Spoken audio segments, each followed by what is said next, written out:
Il y a quelques semaines, Océane Nicole, on vient à vous. 2 soldats français sont tombés au Mali. L'occasion pour nous de parler avec vous des pertes françaises dans les opérations extérieures.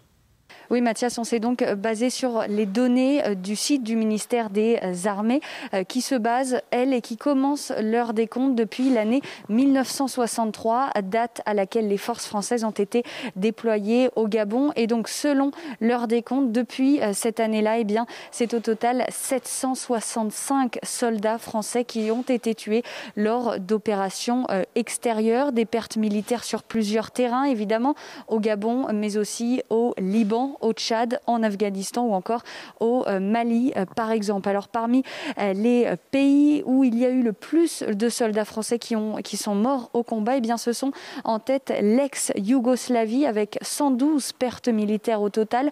Ensuite, c'est l'Afghanistan avec 90 soldats militaires français. Et ensuite, eh bien, c'est le Mali avec 50 pertes militaires au total, et ce, juste uniquement depuis l'année 2013 et le début de la guerre, où la France mène toujours d'ailleurs actuellement plusieurs opérations militaires. Alors, quelles sont les années où il y a eu le plus de pertes françaises, notamment toujours dans ces opérations extérieures? Eh bien, en tête, c'est l'année 1995 où 35 soldats français ont été tués. Ensuite, c'est l'année 2011 où 28 pertes militaires sont notées, toujours selon ces données du ministère des Armées. Et à noter que cette année 2020, qui n'est toujours pas terminée, eh bien, il y a déjà 10 soldats français qui ont été tués lors de ces opérations extérieures.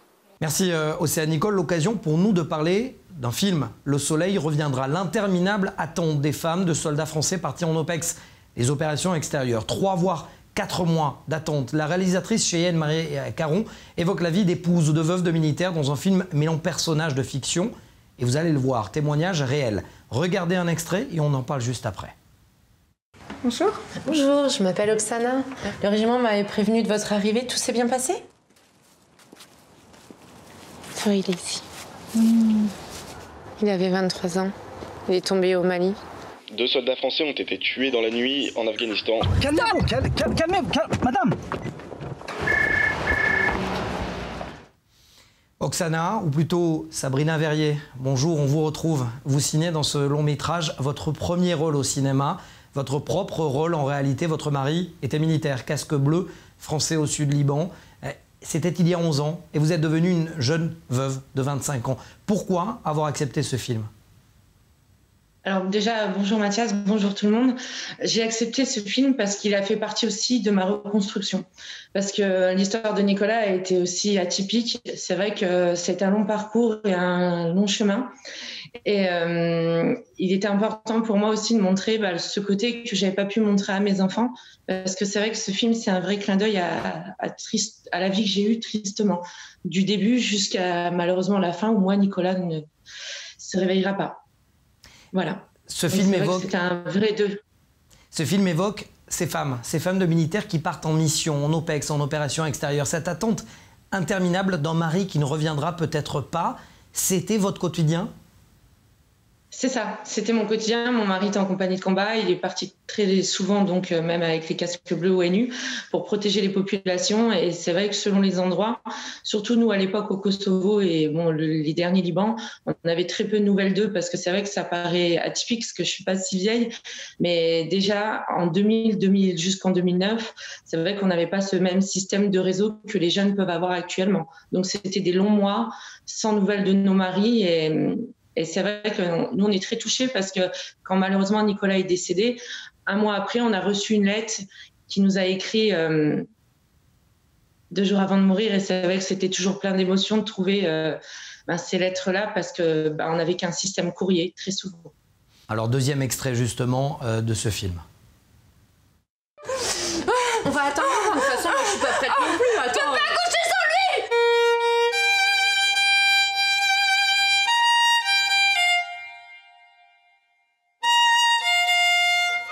Cette scène terrible, effectivement, d'un officier qui vient apprendre le décès ou la blessure, les très graves blessures de son mari, de son fils, de son enfant, nous a rejoint entre-temps Nicole Abrahami. Bonjour Nicole, votre fils, alors on change complètement de région, on était avec Sabrina en France, là on vient avec vous Nicole. Votre fils Pascal était un officier du Yamam, il a été tué en mission sur la frontière égyptienne. Le Yamam, ce sont les forces d'élite de la police israélienne. Il faisait face seul à un commando de djihadistes à l'époque. Quelle est la place en Israël des mamans de soldats tombés en opération, Nicole? En Israël, c'est complètement différent. Disons que nous sommes énormément soutenus. D'une part, par l'unité d'élite dont faisait partie mon fils, le Yamam, qui est une unité antiterroriste, où il a servi pendant 26 ans, et qui en faisait aussi un officier très spécial, que nous avons découvert d'ailleurs après sa mort, puisque le Yamam est une unité qui ne raconte rien, dont on sait très peu de choses. Et donc, on a trouvé d'abord en eux une famille. Quelle est la place de la grand-mère, de la belle-mère dans ce genre de cas lorsqu'il faut reconstruire les familles? Écoutez, je peux vous dire qu'au départ, je n'ai eu que la place de mère. Je ne pouvais pas faire face à la fois à la mère, à la grand-mère, à la belle-mère. J'étais une mère à qui on avait enlevé un morceau, si je peux le dire. Et donc, face à ça, il fallait d'abord que je trouve quelque chose pour accepter l'inacceptable, pour me reconstruire moi-même. Comment? En m'adressant à qui? Bien sûr, je suis croyante. Et j'ai levé mes yeux vers lui et je lui ai demandé comment retrouver cette force. Et puis, c'est vrai que des gens autour de moi pensaient que je pouvais trouver une force dans ma famille, autour de mes enfants, 2 fils mariés avec des enfants eux-mêmes, autour aider la veuve, des orphelins. Mais en fait, la douleur est telle qu'il faut d'abord apprendre à savoir comment sortir de cette douleur, comment arriver à admettre qu'il y avait un avant et un après, et que ça ne sera jamais pareil. Je voulais poser justement, parce que je vois que Sabrina est en train d'écouter vos propos et de réagir par rapport à ce dispositif qui est mis en place en Israël, parce que dans le film, votre fille, Maëva, qui vous est très, très chère, joue également dans le film, et ce n'était pas prévu. Et elle dit que vous avez été oublié par la nation. Par rapport à ce que vient de dire Nicole, c'est terrible. C'est vrai que ça, nous, c'est toujours rempli d'émotions et je remercie le témoignage de Nicole parce que c'est très important justement qu'il y ait ces échanges et que peu importe le pays où on est, mais les armées comprennent justement l'engagement de cette famille. Et comme elle le disait très bien, avant d'être une mère, avant d'être une grand-mère, on a besoin déjà de se reconstruire en tant que nous parce que c'est le nous qui est détruit. Et moi, j'ai perdu mon mari, j'ai perdu ma vie et j'étais son ombre. Et il a fallu que, à travers l'amour, je puisse essouffler un peu le chagrin pour pouvoir avoir cette force de ne l'aimer plus que dans cet amour, même s'il n'était plus là, pour être cet amour d'une mère et peut-être un jour devenir cette femme. Parce que c'est vrai que c'est un poids qui est très compliqué et nous, malheureusement, on a été seuls au monde. C'était vraiment catastrophique, quoi. Est-ce que vous pouvez dire, Nicole, et je poserai exactement la même question à Sabrina, que vos parcours se rejoignent également dans cette douleur? Oui, nos parcours se rejoignent, mais avec des voies différentes. Mais c'est extraordinaire parce que Sabrina, je pense que c'est après 20 ans, ou je ne sais plus, que vous avez envisagé de faire ce film.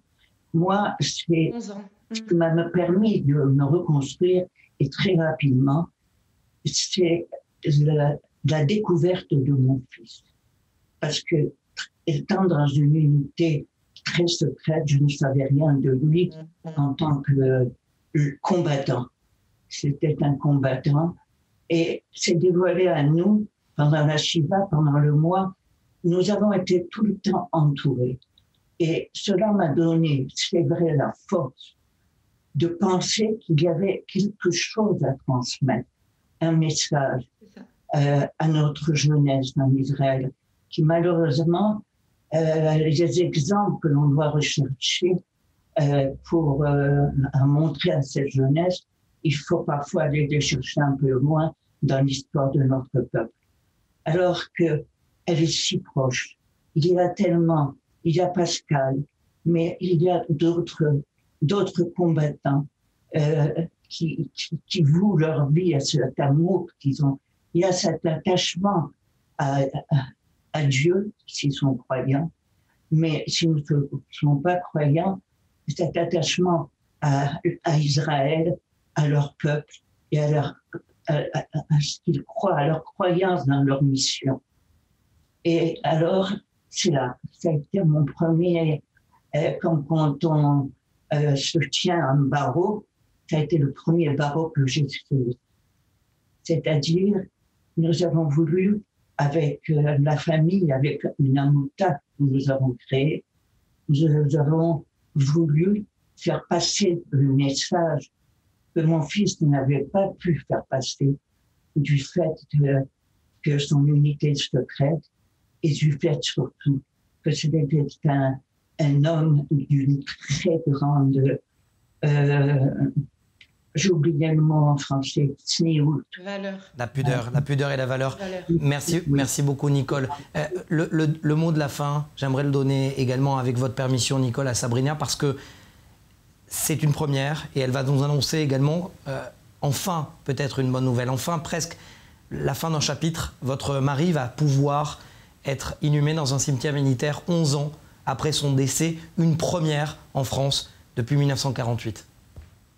1945. Oui, c'est vrai que c'est quelque chose d'exceptionnel. Et si vous me permettez, Mathias, je vais très vite, mais c'est pour juste rebondir aussi sur ce que disait Nicole, qui est très important. Moi, c'est pour ça aussi que je me suis énormément engagée dans le milieu associatif et aussi dans mon travail sur les journées défense et citoyenne des jeunes français, pour aussi faire passer justement ce devoir d'attachement à la nation, ce devoir d'engagement et ce respect de citoyenneté, parce que c'est là où on souffre tous dans nos pays divers et variés, c'est de tout ce qui pourrait nuire en fait à cette jeunesse. Et c'est pour ça aussi que l'engagement de nos maris, de nos soldats est bon à rappeler qu'il est important, c'est le socle de la nation aussi. Et c'est ce qui nous permet d'avoir cette belle nation et que nous, dans notre France ou en Israël ou ailleurs, dans le civil, ça nous permet d'avoir des vies un peu tranquilles et normales quelque part. Et pour revenir à Nicolas, c'est vrai que c'est cette chose exceptionnelle, c'est que nous avons eu enfin l'autorisation d'enterrer Nicolas en sépulture militaire. Donc il va avoir enfin un lieu où on va pouvoir le rendre à la terre. Parce que nous, ça faisait 11 ans qu'on attendait, que personne ne prenait la décision. On était toujours dans cette attente terrible. Et c'est vrai que donc le 1er novembre, il sera en sépulture militaire à Épinal avec les autorités civiles et militaires, surtout pour mes enfants qui attendent ce moment avec... j'allais dire avec tellement de pudeur et d'impatience que nous aussi on est très croyants et c'est vrai que c'est quelque chose qui nous manquait en plus de tout le reste, c'est que en lui rendant ça, on lui rend cette existence qu'on lui avait retirée de soldats morts pour la France. Merci et beaucoup. C'est vrai que merci pour tout et j'espère justement que les autorités civiles et militaires seront à la hauteur pour ce jour que l'on attend depuis 11 ans.